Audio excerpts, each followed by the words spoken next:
세상을 다스리시는 하나님의 역사와 섭리에 대해서 성경이 보여주는 그림 가운데 대표적인 그림 하나는 전투하는 그림입니다.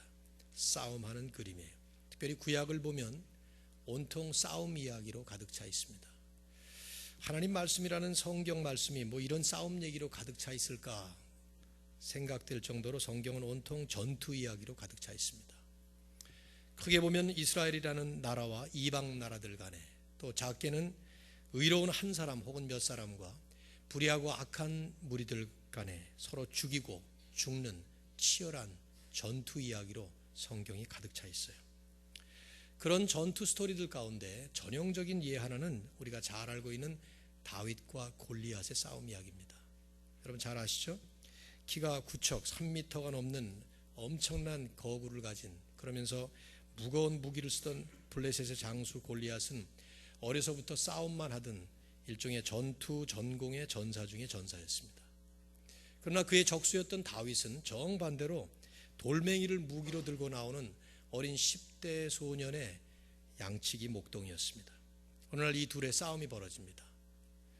골리앗은 호령 한마디로 이스라엘 전군을 벌벌 떨게 만드는 무서운 도전을 던집니다. 그런데 소년 다윗이 이에 대응을 하죠. 유명한 그 말, 너는 칼과 창과 단창으로 내게 오지만 나는 만군의 여호와의 이름으로 내게 다가간다. 그때 하나님은 그 싸움의 결론을 다윗의 승리로 결론을 짓습니다. 얼른 보면 무슨 동화 이야기 같은 두 사람의 싸움 이야기 같아요. 그러나 이것은 성경 전체가 보여주는 전투 스토리의 전형입니다. 프로토타입이에요. 1차적으로는 다윗과 골리앗이라는 두 사람의 싸움이었어요. 그러나 더 넓게 보면 하나님께서 이끄시는 이스라엘이라는 나라와 또 하나님을 대적하던 이방 나라의 싸움이었습니다. 하지만 더 넓게 보면 궁극적으로 본질적으로 이것은 하나님과 거짓 우상 신과의 대결이었습니다. 여기 이제 성경이 보여주고자 하는, 성경 전체가 가장 많이 강조하고 있는 하나님 섭리의 전형적인 패턴과 요소가 이 싸움 스토리에 다 담겨 있어요. 우선 첫째로 하나님을, 또 하나님의 사람들을 위협하는 불신 세상의 도전이 있습니다.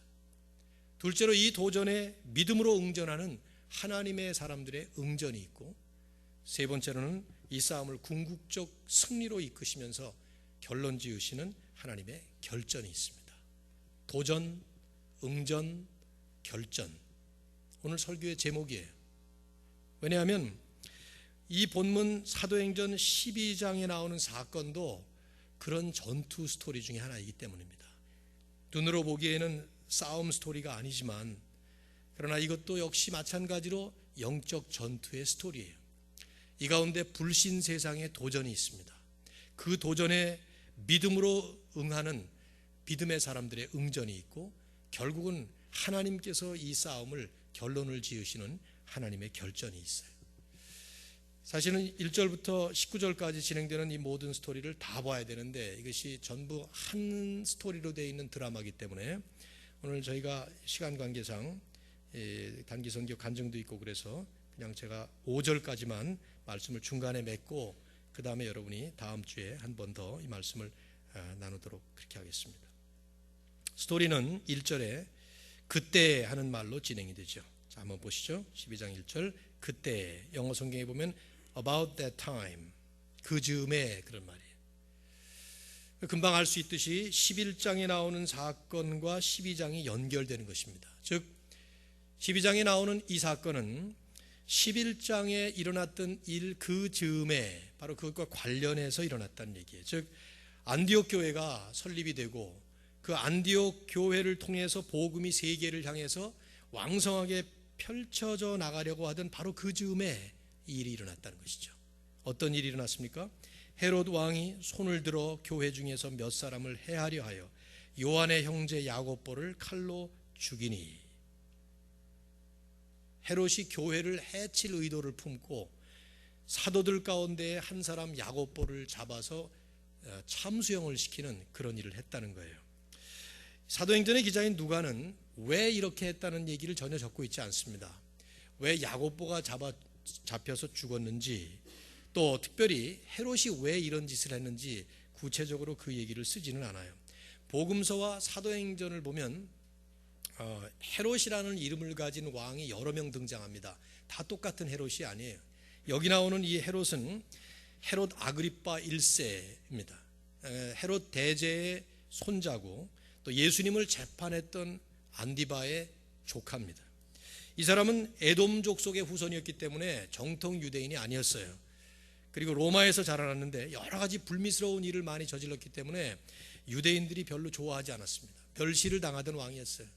그래서 로마에 의해서 유대의 왕이 된 다음에는 로마 정부의 비위도 맞추고 유대 지도자들의 비위도 맞추는 이런 정치를 하기 위해서 아마도 추측하건대 당시에 이래저래 눈에 거슬리면서 가시처럼 자라가던 기독교 교회를 박해함으로써 아마 자신의 정치적 야욕을 채우려고 했던 그런 의도가 담겨져 있었던 것 같아요.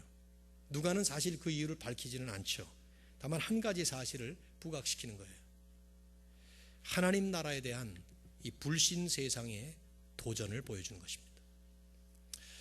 즉 교회와 하나님의 백성들과 이 복음의 진보를 가로막는 적대적인 불신 세상의 핍박과 환난, 특별히 복음이 확장될 때, 하나님의 은혜가 임할 때에 그 반대 세력인 사단과 악한 세력도 적극적으로 공격을 개시해온다는 것이죠.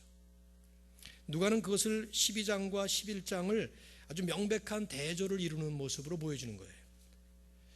11장에서 이방세계 안디옥까지 힘차게 퍼져나간 이 복음의 힘찬 확장을 보여주다가 12장에 들어오면서 교회의 본부격인 예루살렘 교회에 불어닥친 일종의 핍박의 회오리 바람을 우리에게 보여주는 거죠. 우리가 기억할 것은 사단의 활동은 교회 혹은 하나님의 사람들의 삶에 정비례하고 있다는 것입니다. 무슨 말이냐 하면 복음이 선포되고 교회가 부흥을 하고 하나님의 사람들이 은혜를 입기 시작하고 영적인 움직임이 활발해질 때 보이지 않지만 사단의 움직임, 사단의 활동도 역시 활발해진다는 것이죠. 교회가 부흥할 때 사단은 놀고 있지 않아요.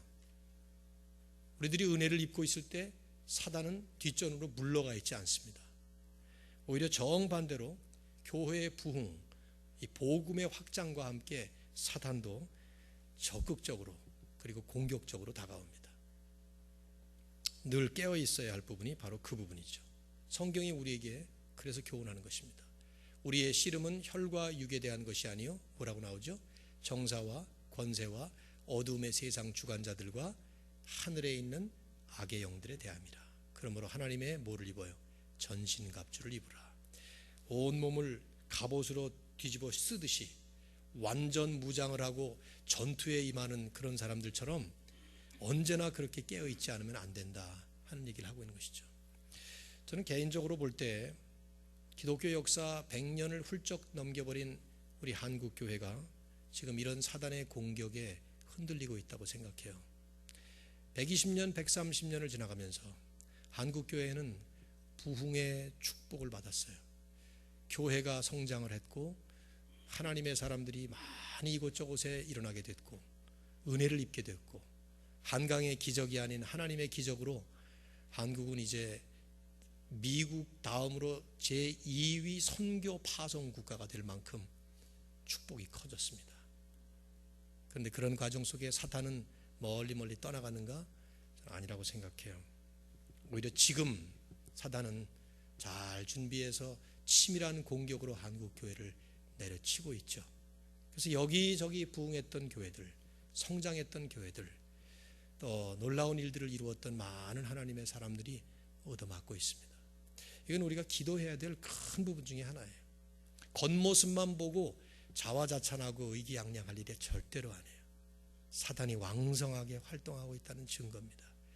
한때 이름 있게 힘차게 멋지게 부흥했던 어떤 교회들, 어떤 목사님들, 어떤 하나님의 역사들 왜 무너지고 있을까? 그 사람들이 타락해서 잘못돼서 그럴 수도 있겠지만 궁극적으로는 사단의 공격에 맞고 있는 것이죠.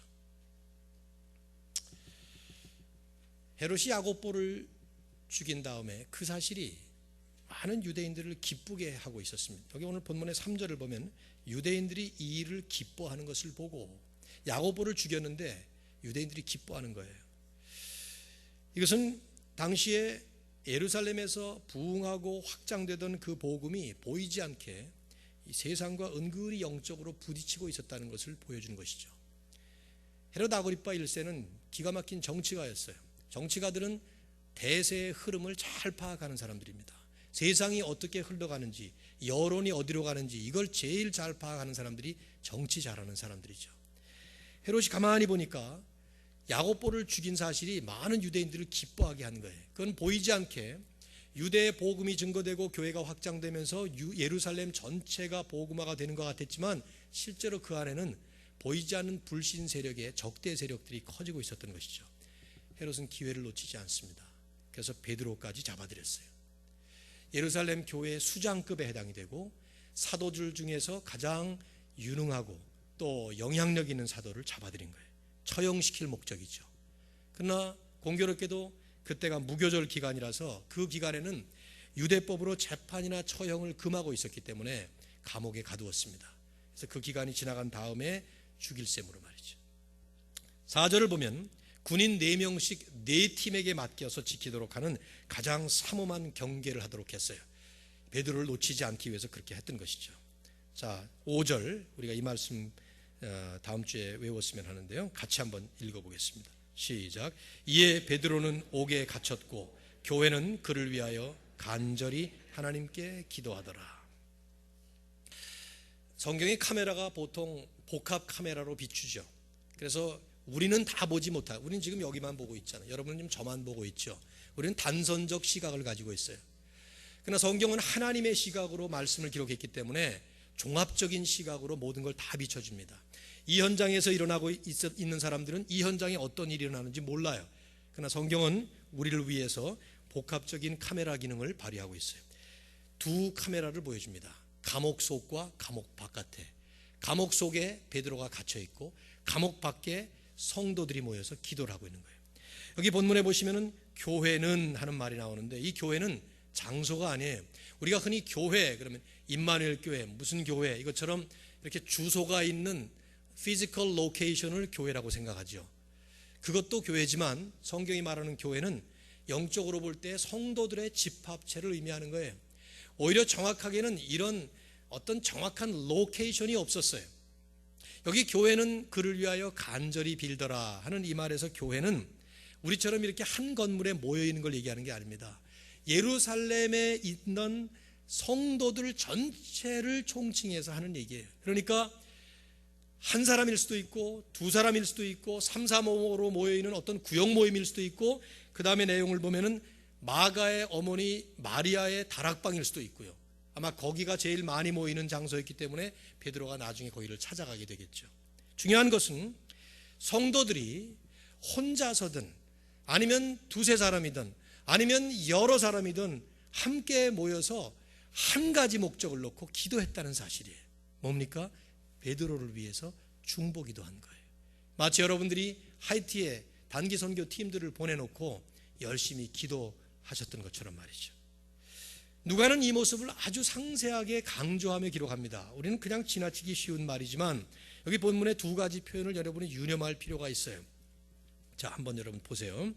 기도하더라 하는 그 말, 우리말에는 우리말 한국말 자체가 문법적으로 정확하지 않아서 좀 약간 좀 이런 부분에서는 핸디캡이 있지만 헬라 원어나 영어 성경 같은 걸 보면은 미완료형이라는 진행형이 있습니다. 기도하더라 하는 말은 계속적으로 기도하고 있더라 하는 말이에요. They were continuously praying 이런 말이죠. 영어로 굳이 그걸 번역한다면 계속 기도하는 거예요. 한 번의 기도 행사가 아니고 한 달에 한 번 기도한 걸로 끝나는 식이 아니라 끊임없이 지속적으로 기도하고 있었다는 얘기예요. 또 하나는 간절히라고 하는 부사예요. 이 액테노스라고 하는 헬라 원어는 끊임없이라고 번역된 말이 맞는데요. 간절히라는 말도 되고 열렬하게 하는 말도 되고 열정적으로 그런 말이에요. 그림을 그린다면 굉장히 그래픽한 그런 단어인데 두 팔을 쭉 내뻗은 모습입니다. 이스라엘 백성들이 보통 기도할 때 하늘을 바라보면서 이렇게 기도하죠. 이런 자세로. 우리가 하이티 단기 선교팀들을 파송할 때도 그때 그들을 축복하면서 하나님의 역사가 그들에게 임하기를 이렇게 기원하는 마음으로 이렇게 기도를 했잖아요. 그런 얘기예요. 하나님 앞에 간절하게 매달리면서 열정적으로 끊임없이 기도하고 있는 성도들의 모습을 강조하는 것입니다. 제가 오늘 여기까지만 이 말씀을 나누려고 그러는데요, 이것은 1차적으로 그 당시에 교회가, 예루살렘 성도들이 얼마나 절박한 상황에 놓여 있었나 하는 것을 보여주는 모습이에요. 지금까지도 여러 차례 교회에 어려움이 있었죠. 공회 협박이 있었습니다. 사도들이 투옥되기도 했었습니다.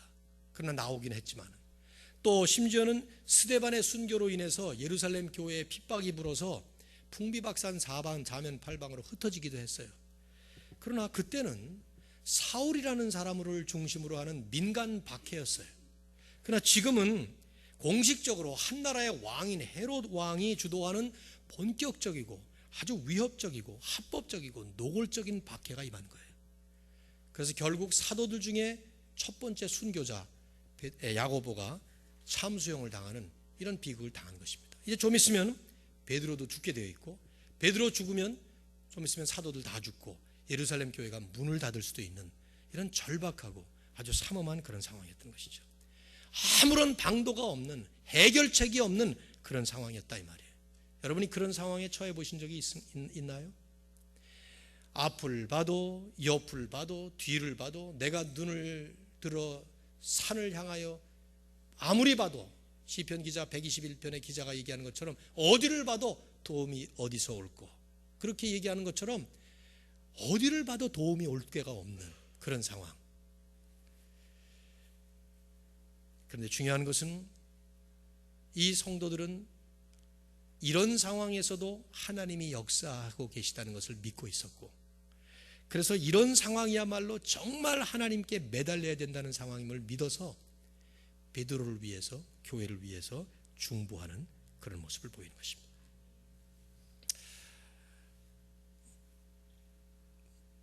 참 오늘 설교를 다 못해서 좀 아쉽긴 하지만 여기서 마감을 해도 괜찮을 것 같아요.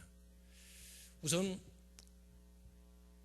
두 가지를 좀 정리하고 싶은데요, 하나는 하나님의 사람들, 개인적으로나 교회적으로나 우리 하나님의 사람들을 공격하는 사탄의 대표적인 전략 하나는 물리적인 박해, 물리적인 고통을 안기는 것입니다. 그러나 그 궁극적인 목적은 물리적인 고통을 주는 것이 전부가 아니라 그걸 통해서 영적으로 무너지게 만드는 것이에요. 여러분, 우리가 영적으로 잘 준비되어 있지 않으면 물리적인 공격을 받을 때 자칫하면 영적으로 무너집니다. 제가 예를 들어서 현실적인 것들을 한번 생각해 보시면, 나이 들어가면서 건강 문제가 생깁니다.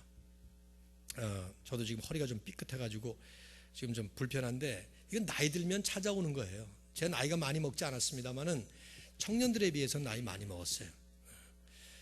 저는 이번에 하이티 가가지고 하나도 앓지를 않아서 자신만만하게, 야 역시 나는 건강하다고 왔더니 하나님이 까불지 마 임마 그러면서 그저께 허리 삐끗하게 거기서 8시간씩 그 털털거리는 그 차를 타고 가다 보니까 아마 누적이 됐던 것 같기도 한데, 아무튼 근데 나이 들면서 당연히 찾아오는 건강 문제인데, 건강 문제를 딱 만날 때 생각지 않았던 어려움을 겪을 때 근본적으로 신앙이 흔들리기 쉬워요.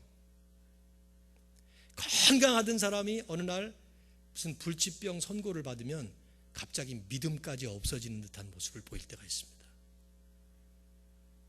경제적인 어려움 살다 보면 누구나 당할 수 있는 거예요. 그런데 막상 경제적인 어려움에 봉착하게 되면 부부관계 깨지는 부부들, 가정이 붕괴되는 가정들 많이 봅니다. IMF가 터져서 이곳저곳의 가정들이 경제적인 타격을 받으면서 이혼율이 가장 높아졌다고 그래요. 오히려 경제적인 어려움을 겪으면서 부부가 오히려 더 함께 합심하고 서로 돕고 격려하고 그래야 되는데 오히려 깨지는 거예요. 영적으로 넘어지는 것이죠. 자녀 문제 살다 보면 자녀들 키우면서 자녀들 문제 가지고 고민 안 하는 사람들 하나도 없어요. 근데 오히려 자녀가 문제가 생기면 가정이 합심해서 기도하고 말씀으로 이게 굳건히 서야 되는데 오히려 깨지는 것을 너무나도 많이 체험해 봅니다.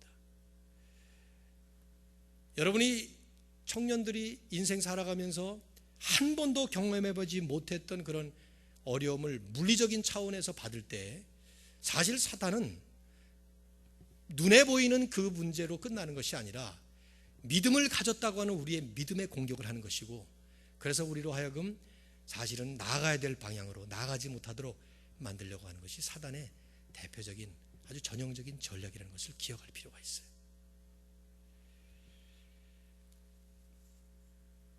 중요한 것은 이런 가운데에서 초대교회 성도들이 보여주었던 그들의 영성이죠. 제 생각에는 이런 일이 생기면 그냥 쉽게 생각해 보면 교회가 흩어질 수 있어요. 무서운 핍박이 임하게 되고, 또다시 스데반의 이 순교로 인해서 일어났던 그 박해의 악몽이 떠오를 수 있죠.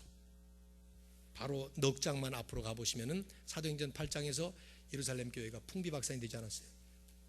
그까지 사울이 대제사장의 공문을 받아서 로마 군병들 몇 명 이끌고 교회를 이곳저곳을 다니면서 사람들을 잡아가던 거하고는 비교가 안 되는 거예요. 헤롯 왕이 공식적으로 국가적으로 이제는 아예 전면적으로 교회를 망치로 두드려 부수려고 작정을 한 거니까. 그런데 교인들이 한 명도 도망가지 아니하고 오늘 본문을 보시면 교회는 그를 위하여 간절히 하나님께 기도하더라. 여기 이들의 이 모습, 우리가 한번 우리 가운데 이 모습을 그림을 그려보면서 이 말씀을 마감할 필요가 있다고 생각돼요. 이제 여러분 그 다음에 보시면은요, 제가 이걸 언급 안 할 수가 없을 것 같아요. 베드로는 감옥에서 잠을 잡니다. 잠을 자는데 내일이면은 이제 기간이 무교절 기간이 지나가고 헤롯이 그 다음 날이면은 베드로를 잡아내서 처형하려고 하는 그 전날 밤에 천사가 나타나서 베드로를 기적적으로 구출을 하죠. 근데 천사가 나타나서 베드로를 꺼내내는 장면이 어떤 장면인가 하면, 여러분 나중에 한번 좀 미리 봐오세요. 다음 주에 베드로가 너무 깊은 잠에 들어가지고 옆구리를 발로 차는 장면이 나와요. 오늘 본문에 보시면 발로 찼다는 말은 없지만 7절에 보면 베드로의 옆구리를 쳐 깨워, 그러니까 안 깬 거지 쉽게 말하면은. 그래서 옆구리를 발로 걷어 차가지고 베드로를 깨운 거예요. 어떻게 베드로가 이렇게 잠을 잘 수 있었을까 하는 게 전 참 궁금해요. 이 본문을 보면서 내일이면 죽을 사람이 잠을 잘 수 있었을까? 그 구체적인 건 다음 주에 봅시다. 그러나 분명한 한 가지는 저는 이건 중보기도의 덕분이라고 생각해요. 베드로는 감옥 밖에서 성도들이 뭐 하고 있는 건지 전혀 모르죠. 뭐 카톡이 있긴 합니까?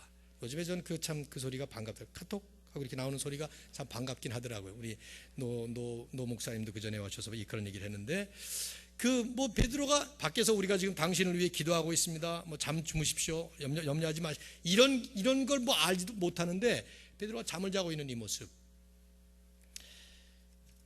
잠을 잘 수 없을 만큼 절박한 상황, 내 힘으로 도저히 해결할 수 없는 한계 상황. 그래서 세상 사람들은 너무 당연하게 목을 매든지 약을 먹든지 동백을 끊어버리든지 할 만한 그런 상황에서조차도 잠을 쿨쿨 잘 수 있었던 그 비결,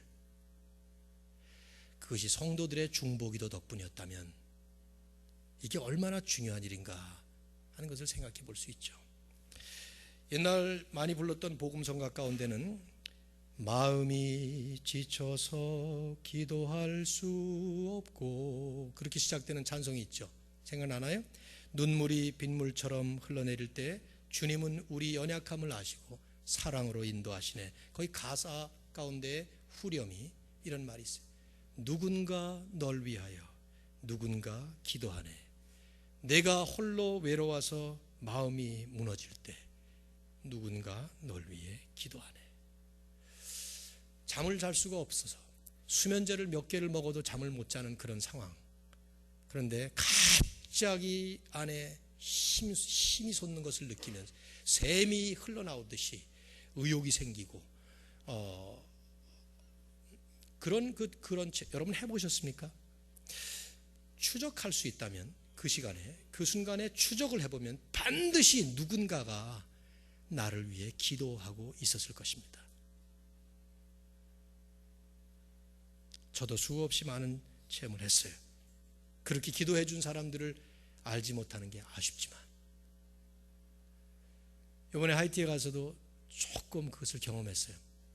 제가 월요일 날 도착을 했는데 이미 아픈 사람들이 여럿이더라고요. 정호 형제도 열이 펄펄 끓어가지고 속으로는 의사가 지 몸 하나 간수 못해가지고 저렇게 아픈가, 막 그런 원망스러운 마음도 생겼지만 어떡하겠어요. 아픈데, 아픈 게 무슨 죄입니까?